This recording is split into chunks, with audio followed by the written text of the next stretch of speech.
About 2.5 years ago, I bought a minivan, a brand new $50,000 hybrid all-wheel drive minivan made by the most dependable car company, Toyota. And it was a vehicle that I knew was easy to drive and I could turn into a livable space on my own just with DIY knowledge and ability and be able to go anywhere in the country. So I bought it with the intention of using it as a dorm room on wheels while I explore America, work a full-time job, earn a master's degree, make YouTube videos, journal, conquer my fears, have a love life, make new friends, and cherish old friends. I've driven coast to coast multiple times, survived record-breaking Montana blizzards, mingled with celebrities in Beverly Hills, integrated myself into small Vermont towns, snowboarded in magical places, swam in strange places, and been alone in lonely places. I built my home and I take it everywhere I go.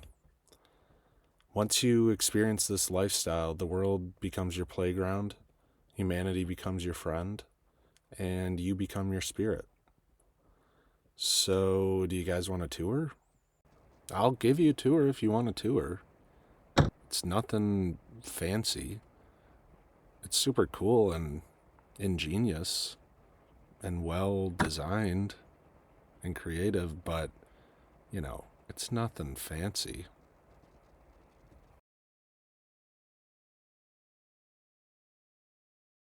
Most of you are probably wondering how I can survive like this.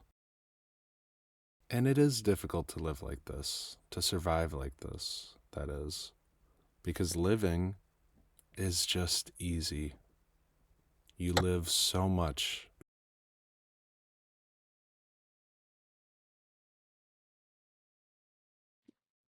Like many of you watching this, you probably dream of trying to live in a van.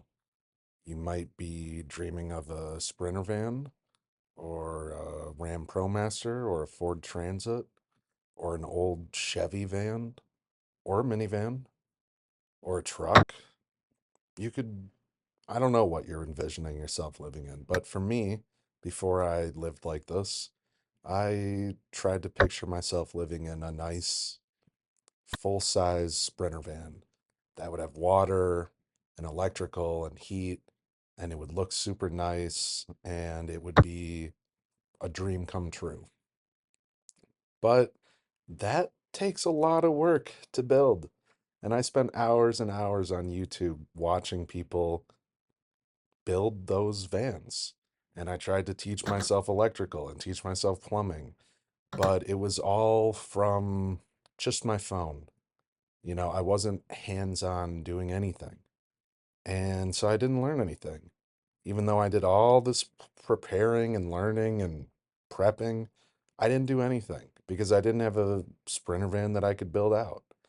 So I heard about the new Toyota Sienna minivan and the fact that it was a hybrid, and that intrigued me. And then I test drove one and I looked into it further, and they really seemed like the perfect van that I could realistically get myself to live in without much work, only the amount of work that I wanted. Because the Toyota Sienna now, as a hybrid, is super fuel efficient. It's rated for 35 miles per gallon. And I got the all wheel drive version, which has been amazing. I've been in the mountains of Washington and Montana and California in the snow. I don't even have snow tires, and my van has handled it perfectly. I don't have to worry about anything driving. And Toyota is super reliable. I've had no issues, and I haven't had to worry about having any issues. I trust Toyota basically. And then there's the fact that you have climate control if you want it. So I don't have any heat. I don't have any air conditioning system. I just have a plain old minivan. But if the temperature is bad out, if it's hot or cold, I leave the car on.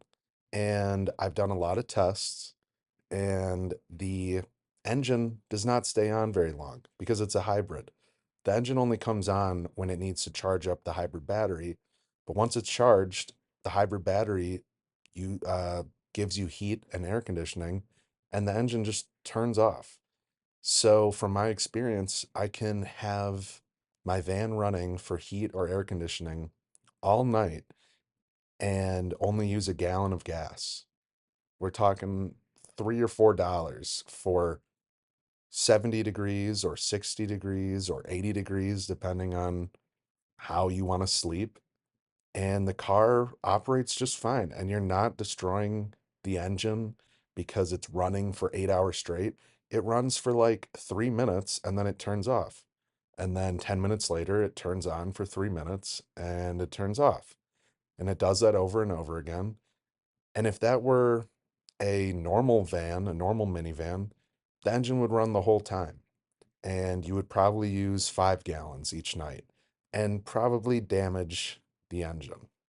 But with this hybrid system, I don't have to worry about bad temperature. I just know I can leave my car on, turn all the headlights off and the interior lights off, and I can sleep comfortable. And I have a full-time job. I was in grad school. I just graduated. I had like 60 hours of online commitments, usually having to speak to people. And I knew I was fine no matter where I was because I could just sit in a van and have a good temperature. And then there's also the inverter system that these hybrids have the option to be installed with from the factory. I have a 1500-watt inverter that lets me power up to 3 microwaves probably at once if I wanted to, as long as I turn the car on. Just the car being on, not necessarily the engine being on, but the car being on, which is a combination of the hybrid battery and the engine. So I have an induction cooktop, I have a microwave, I have a fridge, I have fans, I have lights, and all of that runs off of my van when I want it to. I have a battery pack that I charge when I'm driving at 1200 watts, which makes my battery get to 100% in about 30 minutes of driving. But if I don't want to drain my battery pack for cooking a meal, I turn the car on and I turn the inverter on, and then I can plug in my induction cooktop and use that for 30 minutes. And the engine uses a fraction of a fraction of a gallon of gas, and I can cook. Um, So my electrical system, I didn't have to do anything. I just bought an EcoFlow battery pack and I plug it in and that's it. I didn't have to learn any electrical, any plumbing, any insulation, anything that I didn't personally think I was up for doing. But I did a lot, as you can see in this video. I built a lot of wooden things. I built a metal roof rack.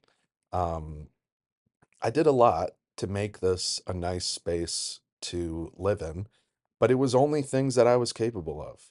And as a result of that, I was able to start van life a lot earlier than if I began this journey by buying a Sprinter van and having to learn how to build a home. And then, okay, why do I even want to do this in the first place? What's the goal of this? The goal is to live the van life. And immediately after buying my van, I took the seats out of the back and I put a futon mattress in it. And I drove down to Washington, D.C., and I lived there for like 2 months for free in a big city with no changes made to the van besides taking seats out, and putting in a futon mattress. So that's why I bought this van. It was easy for me to actually live in it and live the van life, and it fulfilled all my needs so that I can, have my job, go to grad school, live a healthy life, and live the van life, which has been amazing. I started van life like 2.5 years ago, and it's been it's felt like 10 years. Every day feels like multiple days of normal non-van life. Because living in a van, I mean, technically you're homeless. I'm homeless, but it's by choice, and I have no commitments to be in one place for longer than I want to. And when I want to move on, I move on and I go somewhere else. And I've met tons of strangers. I I've completely transformed. I feel like a superhero sometimes because I've just this lifestyle, especially roughing it like I have, not having this fancy Sprinter van. I have a vehicle that I don't really want to be in that much. I work from it and I do school from it, but for the most part, I want to get out of it. And I want to go into a coffee shop or a restaurant or a bar or just outside. Just standing outside now is so enjoyable to me.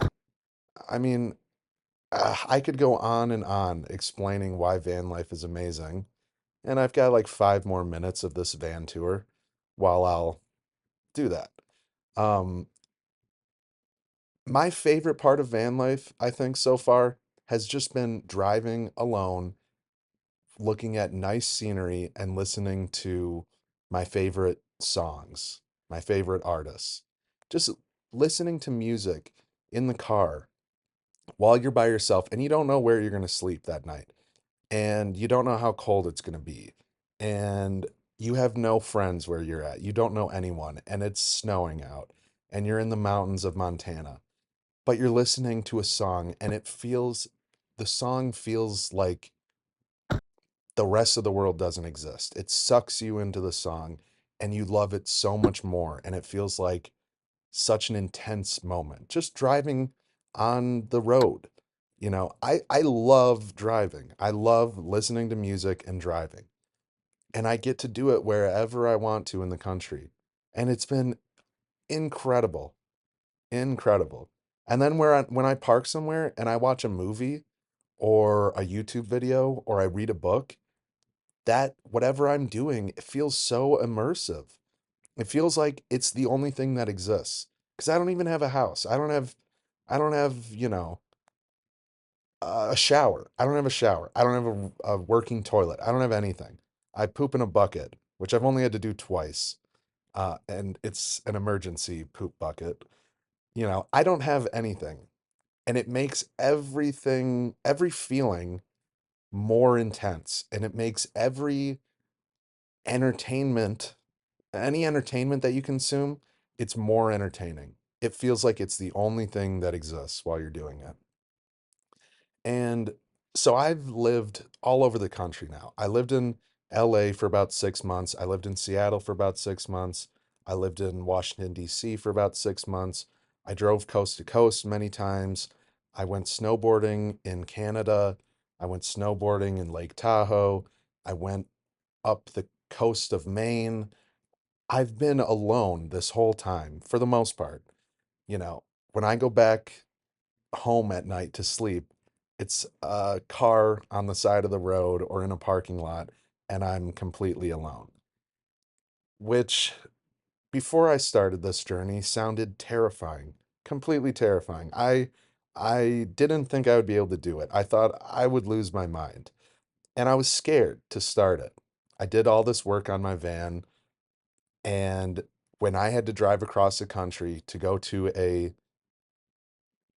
Canadian mountain for a ski trip across the northern United States in the winter, the day before I was totally terrified. I didn't think I'd be able to do it. I thought I would be alone in my van in North Dakota in a parking lot and I would lose my mind. And that drive from Michigan to Vancouver, Canada, the complete opposite side of the country to go skiing. That is my peak memory of van life. That week that I spent alone in freezing temperatures. It got down to negative 35 degrees in Montana. And I was by myself and I knew no one. And I stayed in my van the majority of the time. And I listened to music and I made YouTube videos and I listened to audiobooks and I watched movies and I called my friends and I called my family and I mean, it just felt like so different from real life. and I worked a job and I went to grad school that whole time. I lived a normal life, but I don't know. I mean, I basically have been camping for the last couple years. Every day just feels like you don't know what's coming and you don't know what you're going to do the next day. I live my life like one week max at a time, usually a couple days at a time. And when I visit friends, I try to be almost like a spiritual, like a, not like a ghost, but when I'm with people, I don't know how long I'm going to be with them until I move on. And they don't know how long I'm going to be with them. And I try and make those moments feel very immersive, like I'm listening to my favorite song while I'm driving by myself.